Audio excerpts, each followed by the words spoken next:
जय हिंद। आज हम बात करने जा रहे हैं ऐसी घटना की जिसने बांग्लादेश की सड़कों पे आग लगा दी है और भारत बांग्लादेश के संबंध में एक बार फिर गंभीर तनाव पैदा कर दिया है। वैसे तो शेख हसीना की सत्ता जानने के बाद से भारत और बांग्लादेश के रिश्ते एक मुश्किल दौर से गुजर रहा है, लेकिन अब हालात और ज्यादा बिगड़ते दिखाई दे रहे हैं। इस बढ़ते तनाव की मुख्य वजह बनी है 12 दिसंबर को वो घटना जब ढाका में ओस्मान हदी को कुछ अज्ञातों ने गोली मारकर हत्या कर दी। इस हत्या के बाद बांग्लादेश ने बिना किसी ठोस जांच के इसका दोष सीधे भारत पर डाल दिया है और फिर जो हुआ वो पूरे देश देख रहा है। पूरे बांग्लादेश में प्रदर्शन भड़क उठे हैं, कई जगह आगजनी हुई, न्यूज मीडिया और पत्रकारों पर हमले किए गए और सड़कों पर भारत विरोधी नारे पहले से कहीं ज्यादा तेज हो गए हैं। तो सवाल वही, क्या वाकई इस हत्या के पीछे भारत है या फिर एक घटना को राजनीति और भीड़ के गुस्से ने अंतर्राष्ट्रीय टकराव में बदल दिया है? आज के इस वीडियो में हम पूरी सच्चाई, इसके पीछे की राजनीति और तथ्यों के साथ समझने की कोशिश करेंगे। 12 दिसंबर को ढाका में एक बड़ी राजनीतिक घटना घटी। बांग्लादेश का एक युवा नेता ओस्मान हदी को अज्ञात हमलावरों ने गोली मार दी। उसके बाद हमलावर भारत आ गए, ऐसा कहना है बांग्लादेश का। ओस्मान हदी वही शख्स है जिसे लेकर कहा जाता है कि वो नेता है जिन्होंने शेख हसीना को सत्ता से हिला दिया था। जब बांग्लादेश में शेख हसीना सरकार के खिलाफ बेरोजगारी, चुनावी निष्पक्षता और अभिव्यक्ति की आजादी जैसे मुद्दों पर विरोध तेज हुआ था, तब ओस्मान हदी इस आंदोलन के सबसे चर्चित और सक्रिय चेहरे में गिने जाते थे। लेकिन इस गोली लगने के बाद ओस्मान हदी की हालत बेहद गंभीर हो गई है। इस घटना ने राजधानी ढाका में तुरंत राजनीतिक और सामाजिक हलचल मचा दी है। इसके बेहतर इलाज के लिए उसे सिंगापुर ले जाया गया। कई दिनों तक ये जिंदगी और मौत के बीच संघर्ष करता रहा, लेकिन 18 दिसंबर को अस्पताल में उसकी मौत हो गई।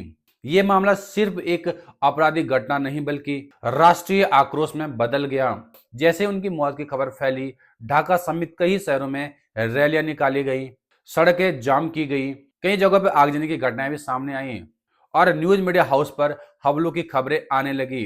प्रदर्शनकारियों ने कई इलाकों में भारत विरोधी नारे लगाए। कुछ संवेदनशील इलाकों में भारतीय कूटनीतिक ठिकानों के आसपास तनाव की स्थिति बन गई। इसी दौरान सबसे गंभीर आरोप सामने आए। प्रदर्शनकारियों ने कई पत्रकारों और न्यूज मीडिया कर्मियों को जिंदा जलाने की कोशिश की। उनका आरोप था कि कुछ मीडिया चैनल ओस्मान हदी की मौत का सही तरीके से नहीं दिखा रही हैं। प्रदर्शनकारियों का कहना था कि ये मीडिया और पत्रकार भारत की बात करते हैं और भारत से जुड़ा नैरेटिव जानबूझकर ज्यादा प्रमुखता से चलाया जा रहा है। इसी गुस्से में कुछ प्रदर्शनकारी मीडिया को भारत समर्थक बताकर उन पर टूट पड़े। कुछ का यह भी दावा था कि भारत बांग्लादेश के राजनीति में दखल दे रहा है और मीडिया उसी लाइन पर रिपोर्टिंग कर रहा है।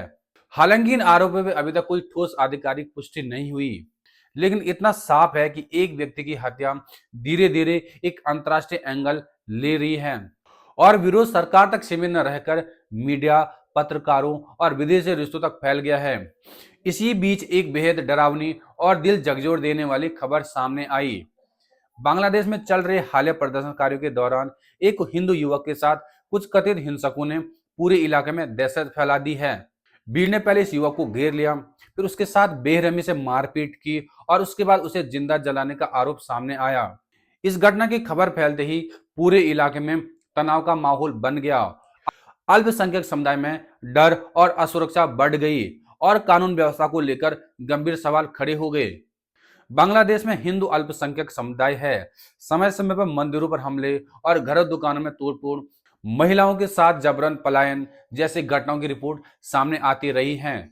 बांग्लादेश और पाकिस्तान में हिंदू आबादी लगातार घटती चली जा रही है। जो हिंदू आबादी कभी 22% थी, वो घटकर केवल 7% ही रह गई है।